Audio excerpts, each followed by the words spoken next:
Did you see over this weekend that in LA, I think it was LA, they put up a billboard that was like, hey, hashtag bring Iron Man back or whatever.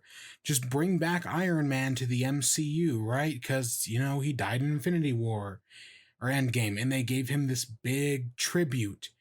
And now fans are demanding to bring him back, right? They're not talking about like Rhodey becoming the next Iron Man, which is what's gonna happen. He became Iron Man in the comics. I mean, I remember him as Iron Man in Secret Wars. So of course, yeah, Rhodey's gonna become the next Iron Man. But these are people who want bring back Robert Downey Jr., right? Bring back Iron Man. Man, the fucking fan reactions. This is when like the whole thing with Sonic happened, where like the trailer for the Sonical Hedgeman movie came out, and it was like, oh, that looks bad, right? Like the Sonic design was terrible. People pushed back, and you know what? They fixed it. Now, admittedly, a lot of people attribute that to fan reaction, right? That fans pushed back, so they delayed the movie and they fixed it.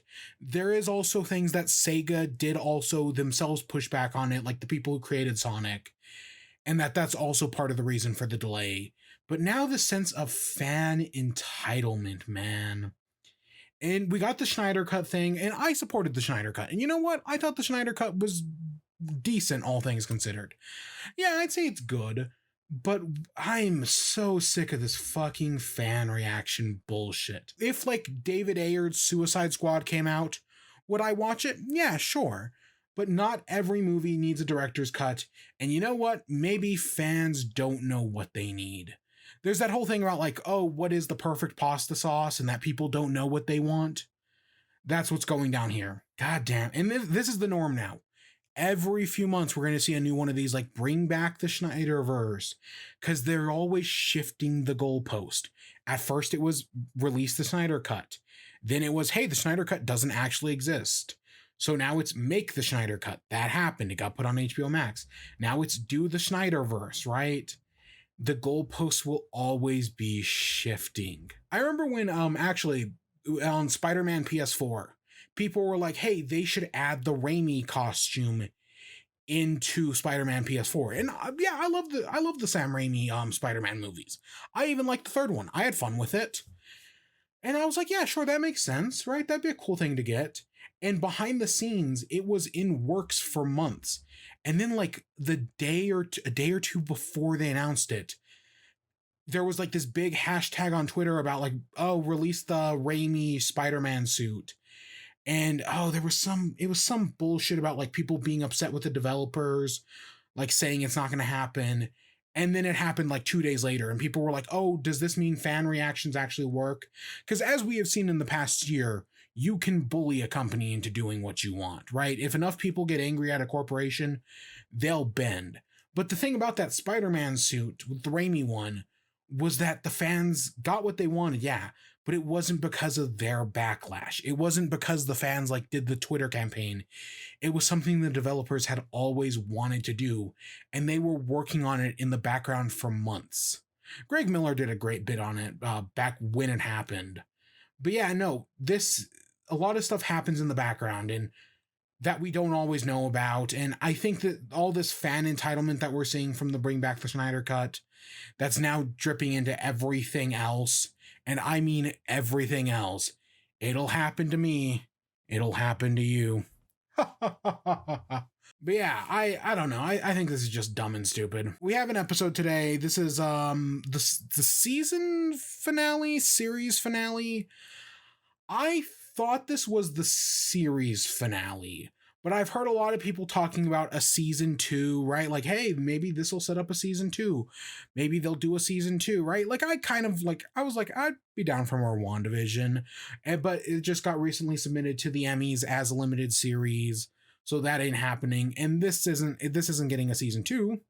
Because as of like 20 minutes before I started filming this, it was announced that a Captain America 4 is in development. We'll talk about that again at the end. But yeah, so I'm taking this as a series finale. We start off with Bucky and Sam arriving in New York because at the end of the last episode, we saw Carly basically take the GRC hostage, right? Like all the lights turn red, all the screens grow all craggly. And so now Bucky and Sam are in New York. Sam unboxed the new suit, but we didn't get to see it. Sharon is also in New York because, she's the power broker and we need to wrap up some loose threads with her. So, of course, in this final episode, she also had to show up. I didn't think she was because we had set up Batroc last episode. But no, she also does show up in this. She does show up to help out because contingencies on contingencies, she has options. Carly's plan is like she smokes out the GRC members. They go to exit. They get confronted by the people with the masks, the flag smashers. But Sam busts in and saves them, and we see. I love this shot of him coming in. He throws the shield through the window, knocks out the guy, catches the shield as it bounces back, and then lands. And we see the new suit. And the new suit looks fantastic. Anything with Sam like using the shield midair, like the shield's already cool enough to see on its own, like how it like reflects off things and everything. That's just kind of cool. Does it obey the laws of physics? No, but it's just cool. And yeah, see, now adding like mid-air combat to that, it's just really cool. And yeah, anytime in this episode Sam uses like he's flying through the air, throws the shield, it hits off like a helicopter, and then he catches it again mid-air. That's just so cool. And yeah, the new suit looks fantastic. It's straight from the comics, and it is not only like it shows that the comic suit adapted well, because I immediately recognized it as the comic suit, and it looks just like the comics. Perfect. It's a perfect suit, and it's just really cool. It looks nice, and it works well with the shield. Chalk shows up. He fights Sam because he wants revenge against the Falcon, and it's, hey, is this the new Captain America? Sam calls himself the new Captain America, and one of the GRC members is like, I thought Captain America was on the moon. Yeah, okay, that's kind of funny, right? That's the right. I didn't think Captain America was going to show up in this, especially after our expectations were definitely set in WandaVision. We're like, oh, was Doctor Strange going to show up? Was Mephisto going to show up? And none of that happened. Yeah, I definitely think people have retempered their expectations for these shows. This is a show and actors are expensive, and yeah, I'm fine with him. And this one little slide joke about like Captain America being on the moon, that's enough for me personally. So there's a lot of action scene here, and it's all well done. But for the purposes of like pacing in this thing, I'm gonna try to focus on like, I'm gonna divide it into chunks, just kind of try to keep the pacing good. But they do a lot of cutting back and forth between these action scenes. And while the action scenes are cool, sometimes it was kind of one of those things where like you blink and then it just feels like you miss things, right? It's like a blink and you'll miss it moment. And so while the pacing is mostly done good, sometimes it's kind of like, especially with the helicopter stuff, I'm not always exactly sure on like location. Like sometimes I feel like I lose track of like where people are, but the other stuff with Carly and Bucky is fine. And yeah, it's all around for a TV show. Like I said last time, people complain about WandaVision kind of looking like a Disney Channel original movie. This one, nope, they don't cut any of their losses. I think the action looks pretty great. As Bucky's walking around, he gets a phone call, or someone gives him a phone, and it's from Carly. And they talk, and Carly's like, "Oh, I'm fighting something bigger than myself." Bucky tells her that no, the nightmare won't go away, that killing all these people isn't going to do anything. Because Carly is kind of, again, like she's been the entire series, she wants change, and she says she's willing to do anything for it. But is she actually willing to do anything for it? She thinks she is, but her supporters really aren't, and yeah, because the GRC members, they're evacuating. Some go up to the roof, some go down, and they get in these trucks, like, and they're on a transport. But of course, there are people who work for the Flag Smashers inside the military, I guess. They've like infiltrated, and they like put like locks on the transport doors to like lock them in. And Sharon watches the entire thing, doesn't do anything. She does kill a guy. Like she has like a disc and she like sneaks it into his vest, and that kills him. And I think that guy is a super soldier. I don't know. The way they talk about it makes it seem like it is, but I'm not entirely sure. But yeah, it turns out the whole call between Carly and Bucky was just a distraction. She needed the transport to get away, and his job was to stop the transport. So yeah, it's gotten away. Bucky goes chasing after it. We go back to Sam, and he fights Batroc. He's fighting Batroc. Eventually, Batroc gets away from him, and because there's a helicopter taking off on the roof, Sam goes chasing after it. We see that the suit now has a new red wing. There's a police chopper that they because the guy driving the helicopter, piloting the helicopter, goes to crash into a police copter. It goes down. Sam saves the people in the police chopper, right? He saves them. They get on a bridge, and there are people on the bridge who like cheer Sam on because he is Captain America, right? And it's superheroes, and yeah, sure, superheroes, cool. There's one scene later on, and we'll talk about it, where it's because this scene is like, oh yeah, right, the people cheering him on. Oh yeah, that works fine. There's one scene that's a little less subtle later on, and yeah, we'll talk about it. Sam goes back off to chase back the helicopter. He learns that one of the hostages can fly a helicopter. Mighty convenient, especially because like that's his first plan. Like his first thing he does is he has Red Wing like scout the people on the helicopter to see if any of them can fly one. So that's a little convenient, but whatever, I'll cut them some slack. At one point he falls into the ocean, and all these I swear they have a name, but they're like cement tubes like fall into the ocean like after him. Again, I think the action's pretty good. And yeah, I think this is a good moment of just seeing him get buried. But he flies out of the ocean. They end up timing a thing where he throws the shield, breaks the door, flies in, kicks the guy out of the helicopter, and the girl in there who can fly helicopters takes over and yeah, pilots them to safety. Yeah, no, again, it's a really, this helicopter scene all around, while it can be a little messy, and I do feel like I lose like setting, like I'm not entirely sure where like characters are in relation to one another sometimes, because it's a flying scene, and also every fight in this episode takes place at night. I have complicated feelings about fights at night. Normally they work fine, but when you're working on like large scale stuff, it can be hard to see.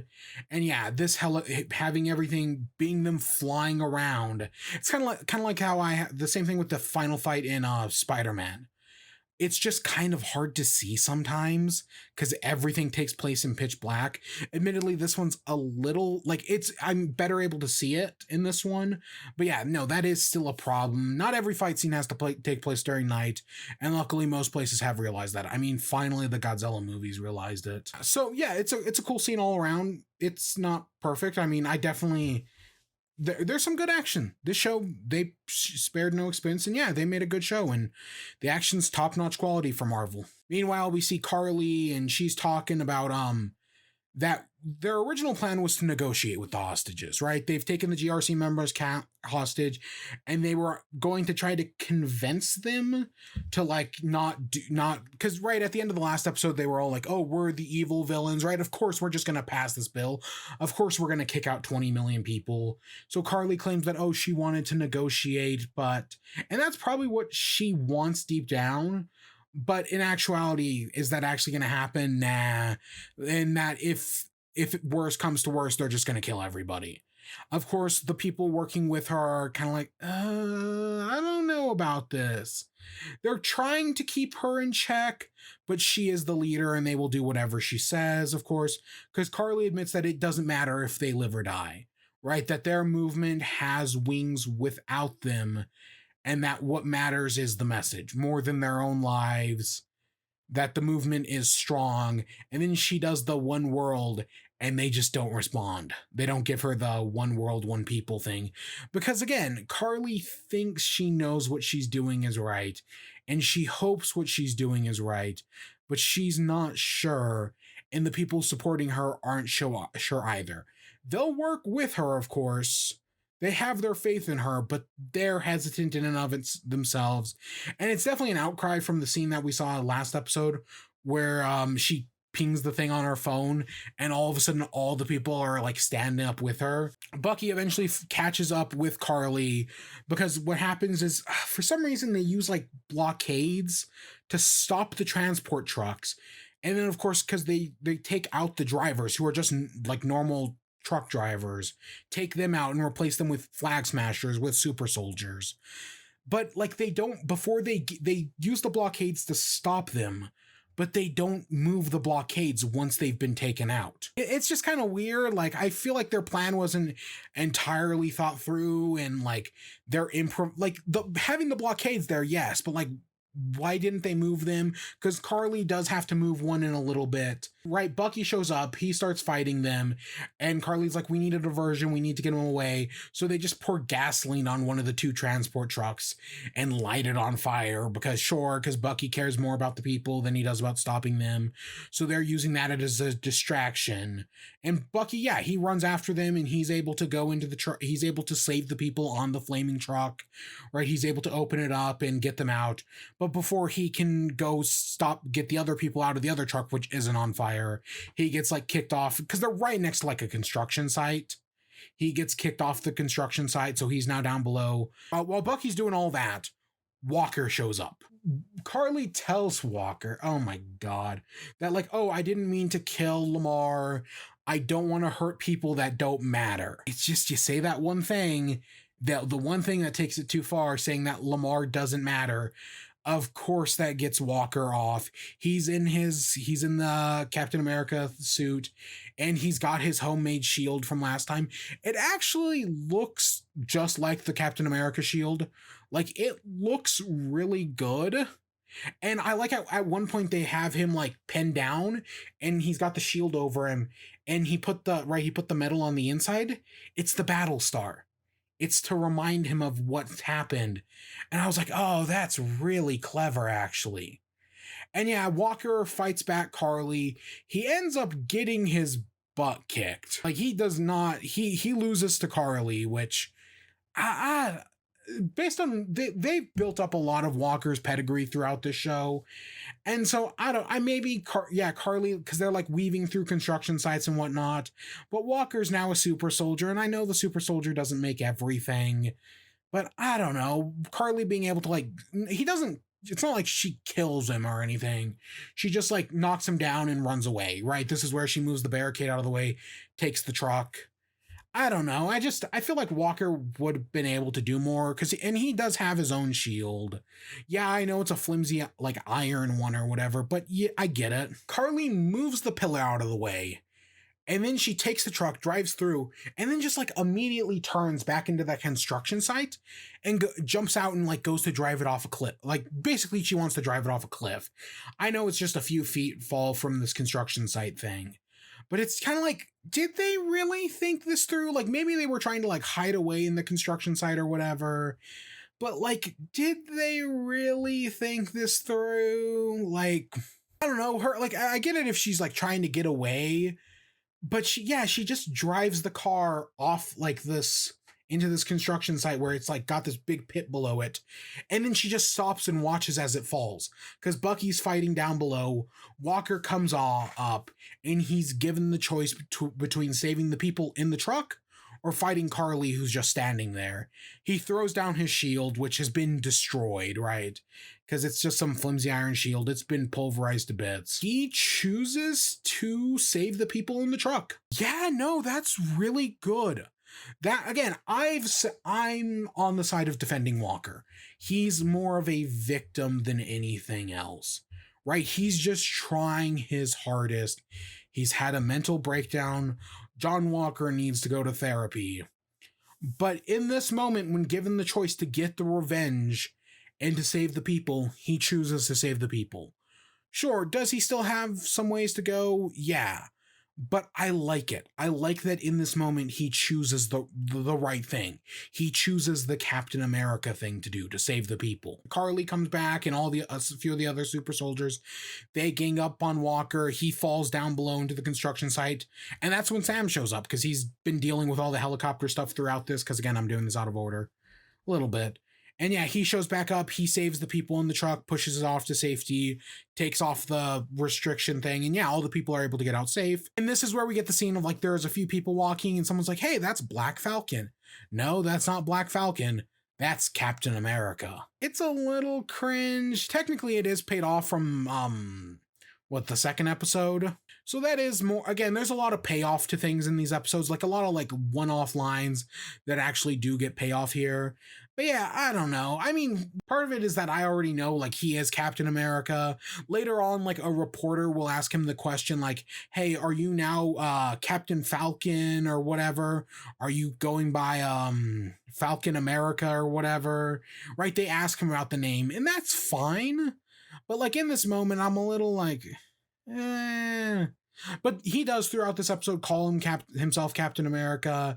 The subtitles on the show refer to him as Captain America because Sam Wilson is Captain America. So Carly tells off Sam that like, oh, she can't believe he bought into this bullshit. Even though again, they're not, and I mean, they're antagonizing each other, but they're not enemies. They still share the same goal, and more or less, right? They still want what's best for the people at the end of the day. And then Batroc shows up, throws a bunch of smoke bombs down. Carly is able to get away. Sam, Bucky, and Walker all go chasing after her. They have to split up at one point. Walker goes off one way, just runs off. Bucky chases after him, leaving Sam on his own. This is when Sharon meets up with Carly, and we find out that yes, Sharon is the power broker. I was kind of like, maybe she is, maybe she isn't. But last episode, the scene with Batroc was like, yep, she's the power broker. And sure enough, in this moment, they talk, and Carly's like, oh, you wanted to take over the world, right? You want control. I want to change the world. And Sharon's like, we're not so different. I took you in when you needed me, and now I'm giving you the opportunity to come back and work for me. Carly doesn't want any part of it, right? And Cher is like, yeah, you're the power broker. Batroc comes in and it reveals that, yeah, he's working for Sharon, and that now that he knows she's the power broker, he wants more money, or he's going to blackmail her and reveal that she is the power broker to the world. I'm glad they bring her in, and that no, she doesn't know. They like Sam and Bucky don't find out she's the power broker, because after Batroc tries to blackmail her, she shoots and kills Batroc. Carly shoots her. Sam comes in and saves Sharon from Carly. We cut back to Walker and Bucky real quick, and three of the super soldiers are trying to escape, and they're following the app. But hey, guess what? Sam and Bucky also have access to the app. Walker quotes Abraham Lincoln, which again, it shows that while I know a lot of people aren't going to trust Walker, and again, Wyatt Russell has done an amazing job, as have all the actors in this show. I think the Lincoln quote's a good way to look at it, because just 2 episodes ago, he killed one of them, and now this episode he arrests them, right? That mercy grows better fruit, or whatever the quote is that I didn't actually write down. It's a fine little moment, right? That Walker wants to be a better person. That, again, send John Walker to therapy. We go back to Carly and Sam, and Carly wants Sam to fight back. Because, Captain America has the shield, right? The ideology that the shield will protect, because the shield is not a weapon. It's defensive. But Carly just wants to fight him, that she doesn't want him to defend, that she wants basically him to antagonize her, and he just won't do it. I kind of get that. She wants to be not in the right. I mean, because again, they both kind of agree, but it's more that she doesn't want to do the wrong thing here, and she doesn't want to kill a defenseless man, even though he's not. You get what I'm saying. And Sharon kills Carly. She shoots her in the back. And Carly's final words are just, I'm sorry. I knew Carly was going to die. It was kind of inevitable. I didn't think John Walker was going to be... For a second, I was like, maybe it'll be Walker. But no, it makes a lot more sense for it to be Sharon. Kind of like how Nagel was killed by Zemo. It makes sense for her to be killed by Sharon. I don't think it discredits her ideology. And this scene that's coming up here in a second proves that no, Carly, her methods were wrong, but her ideals were right. She wanted the people to live together as one on one world, right? That we're all citizens of this planet and we need to live together. And yeah, she's right. Her methods were wrong. And I don't think she was beyond redemption, right? That she could have followed a straight path. It was kind of inevitable, sadly. Just the way the show had been written up to this point, there was only one ending for Carly, and that was this ending of her dying. Sam takes Carly off, hands her over to EMTs, but she's dead. Admittedly, I feel like I've seen Captain America take a bullet or two. Nevertheless, that's what happens here. So Batroc's dead, Carly's dead, Sharon lives, right? She takes a bullet like right in like the gut, but she'll live. Sam meets up with the other members of the GRC who are like, "Oh, thank you. You stopped the terrorists. We'll get right. They just delayed our work. We'll get straight forward to passing the whatever they were here to pass, and yeah, we'll relocate 20 million people." I have written in my note here that it's Sam tells off the GRC because his first thing is no. Carly and the Flag Smashers were not terrorists, and you need to stop talking about them like that. That the government needs to support the people, right? That yes, during the blip, a lot of people disappeared and now they're back, right? And one of the guys is like, "Oh, but people disappeared and now they come back and someone else is living in their family home." But he's overlooking that no, now somebody lives, that's their family, right? Someone else could have moved their family into that home and now they're just going to kick them out.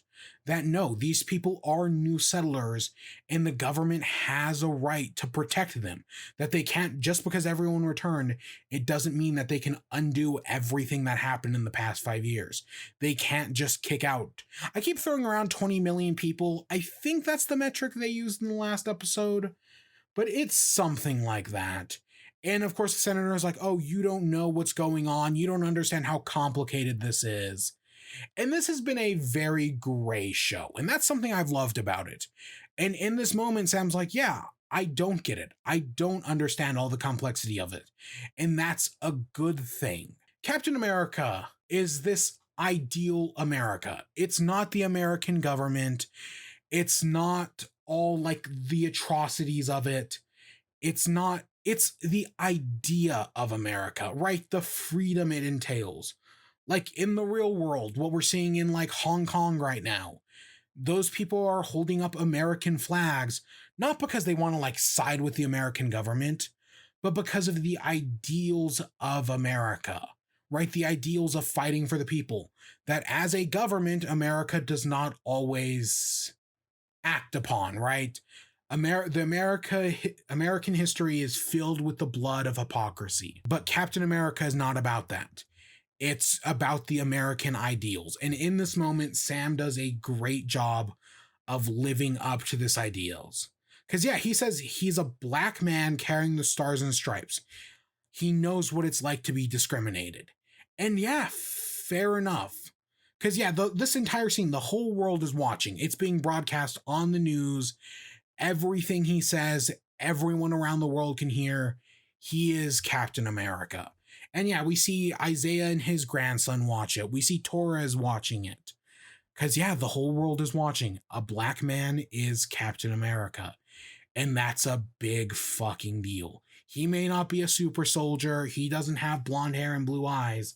But he is an American. He says, "The only power I have is that I can believe we can do better." Right? It's this American idealism. Some people will call it naive, but what's so wrong with truth, justice, in the American way? He tells the people at the GRC that they have the power to impact people's lives. They may not be like a Thanos, right, where they can snap and get rid of half the people on the planet, but they still have that power. They can drastically affect people's lives. And the people whose lives they are affecting have no input, right? These are big government, like one's a senator, one's a banker. They don't know any of the people they're affecting.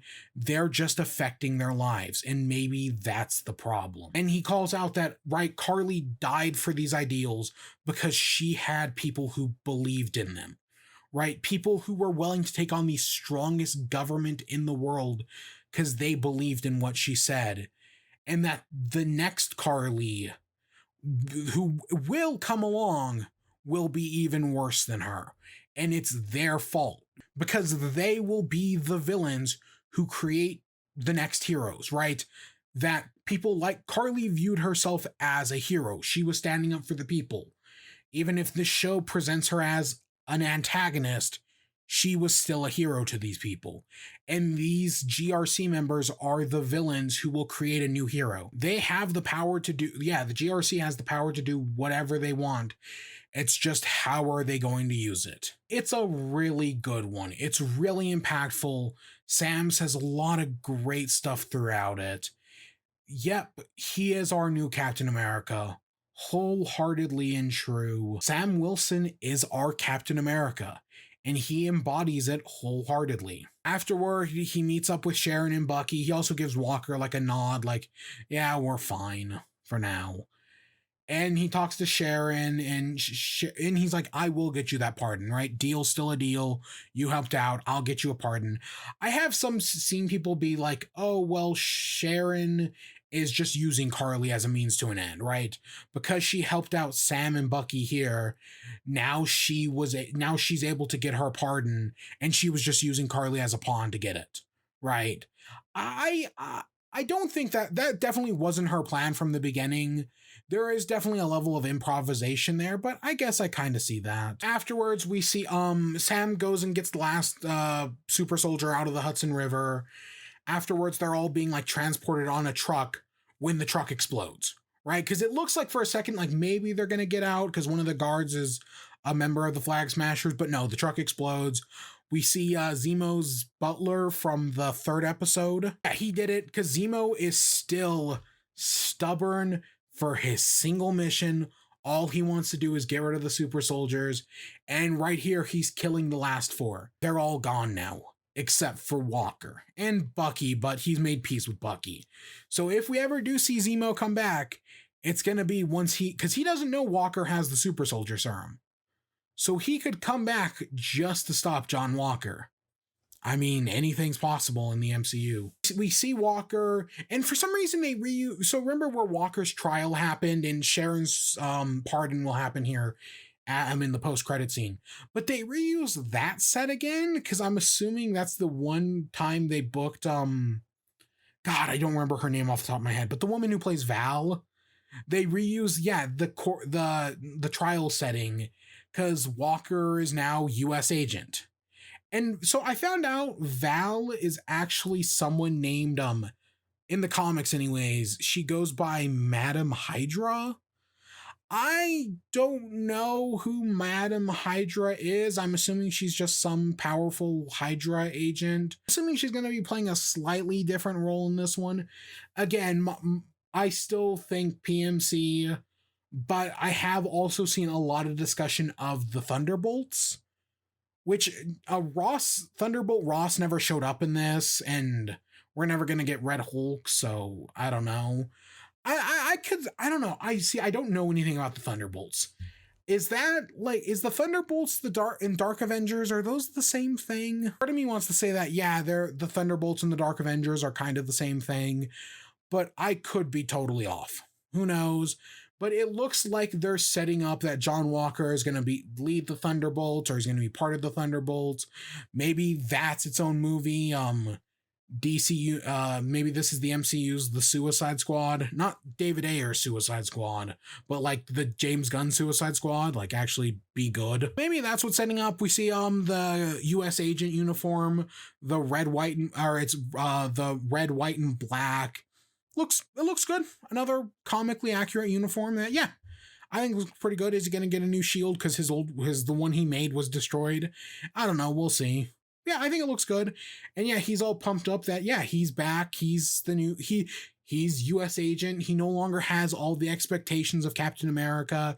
He can be US agent. He can be himself. Of course, I still think John Walker needs to go to therapy. He knows a therapist, for Christ's sake. You set that up in the show. Use it. John Walker needs to go to therapy. Either way, if it is the Thunderbolts or Dark Avengers or whatever the fuck, I'm down. Honestly, I think Wyatt Russell has done an amazing job in the role. And yeah, I'd love to see him come back and reprise it and do something else cool with it. They're obviously setting it up, and I know they're setting up a lot. Like I guess Isaiah's grandson is Patriot because he has like the same powers as Isaiah or some similar like super soul, right? He's inherited the powers and he becomes Patriot in the Young Avengers, which is also Speed and Wiccan, Wanda's kids. And we're also setting up Miss Marvel because she's getting her own show. So maybe we're also going to get a Young Avengers as well. I don't know. We're eventually going to get a new Avengers movie. It's just going to take a while, clearly. See Bucky and he talks to the old man from the first episode and he admits that, yeah, no, I killed your son because yeah, he's no longer avenging, he's amending, and he's trying to make amends and he's crossing off all the names in his book. He even sends the book to the therapist being like, yeah, I crossed off all the names, thanks for all your help, doc. He's trying to be better, right? Bucky got therapy, he's doing better for it. Send John Walker to therapy. See Sam, he talks to Isaiah, and yeah, it's a good talk. Again, I'm not qualified to whatever, but it's still a really good scene. I like the Sam's like, the fight ain't easy, but our people built and bled for this country. I'm going to fight for it and for who came before me, right? For all those who have came before me, like Isaiah. And yeah, it's a good sentiment. They have really done their due diligence in this show. They've gone into all the detail and it's made something fantastic. Sam says that, oh, we're going to go take a trip, and they head to the Smithsonian, right? The Captain America exhibit that's we've seen in previous movies and earlier in the show. And yeah, it's now got a statue of Isaiah Bradley, and and there's a plaque that talks about him fighting in the Korean War, saving his fellow soldiers, and everything he sacrificed, right? He will not be forgotten. They will know what he did, what he lost. And it's a fucking great moment. It's all around great stuff. Or the final scene here is them back in Louisiana. Sam meets up with his sister, and it's all the people. Bucky's also there, and yeah, they're just partying up in Louisiana. Some upbeat music plays, and yeah, it's all around just like a community gathering, and yeah, it's nice. And that's where we end, because that's what it's all about. Yeah, I think it's a great little moment to end off with. And then we get the title card that comes up. That's because it's always been Falcon and the Winter Soldier, and this one's Captain America and the Winter Soldier. Yeah, we all knew that was coming, but even still, fantastic execution all around. Even as the credits go, in the credits, it's Captain America and the Winter Soldier. Great. We get our end credit scene. Like I said, Sharon finally gets her pardon, and as part of the pardon, they offer her back her old job. Right? So I'm presuming when they say old job, because I know she worked for the CIA, I'm assuming they mean SHIELD. She calls up someone and is like, yeah, because she's the power broker.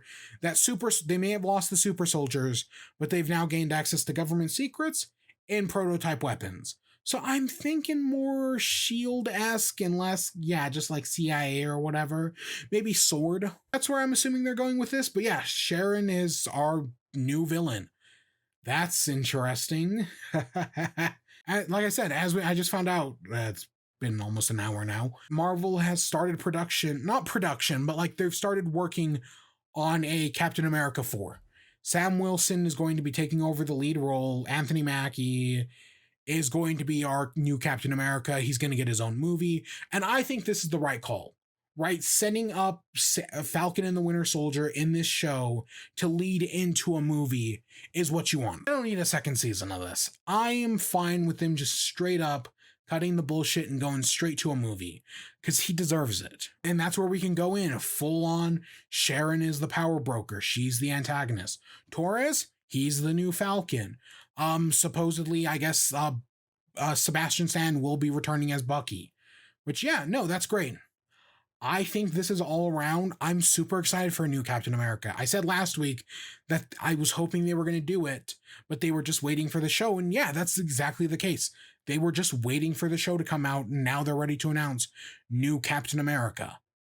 And it's admittedly it's going to be a few years because we know Marvel's schedule, and we know, and I think we know it until like 2023, 2024 because of all the COVID delays. It's eventually we're going to get a Captain America 4, and Sam Wilson is our new Captain America. And it's going to be great cuz this show was fantastic. This is one of the best things Marvel has done. Like, I don't know if it's just like now that since WandaVision's ended, our expectations are now different. But this was an amazing show. Like, I thought WandaVision started super strong. And while I liked the ending wasn't the strongest in the world. I'll admit that. It does falter a little bit. Still really enjoyed it. Top 10 MCU things. Again, I don't know if this would make my top 5, because there is some good stuff in the MCU. But this was just a really good all around show that really delivered. It really delved into what you want it to. It addressed everything. The characters are great. The actors are fantastic. The writing is pretty solid. The actions for a TV show, the action's really good. I found it I could not wait for every new episode. Just from beginning to end, a really solid show. And of course it leaves open some things, and yeah, hopefully those will be addressed in a new Captain America, a Thunderbolts movie, right? Whatever it ends up being, there's a lot of potential here for many different things. And right now I know it's a lot of faith, but the MCU has delivered in the past. I see no reason why they can't deliver in the future. I just enjoyed this show. It's a great show. Definitely, I know, right? We've been about a year without the MCU, and we're getting back into the swing of things. But this and WandaVision, I think, both delivered. And movies are starting back up in July. We got Loki in June. I did not expect Marvel to. I mean, like, WandaVision set our expectations a certain way. And I think, while it wasn't like, I know some people would have loved to have seen Steve Rogers here, you don't need to. I think now that our expectations are more in check, I think Marvel not only met those expectations, but they rose above them, because they went above and beyond what we thought we were going to get, and they actually addressed things, and they talked about the gray. This was not a very black and white show. Captain America is not very black and white, and the show really delved into it, and I'm glad they did, because it just made the show all the better for it. But yeah, from here, we just got a trailer for Shang-Chi the other day that looks different, which is cool. I'm down for something different, right? Like, I was down for WandaVision because it was different. I'm down for Shang-Chi because it's different. So we'll just have to wait and see. But that's a while away. But for now, I hope you all enjoyed. Stay tuned for more. Until next time, peace.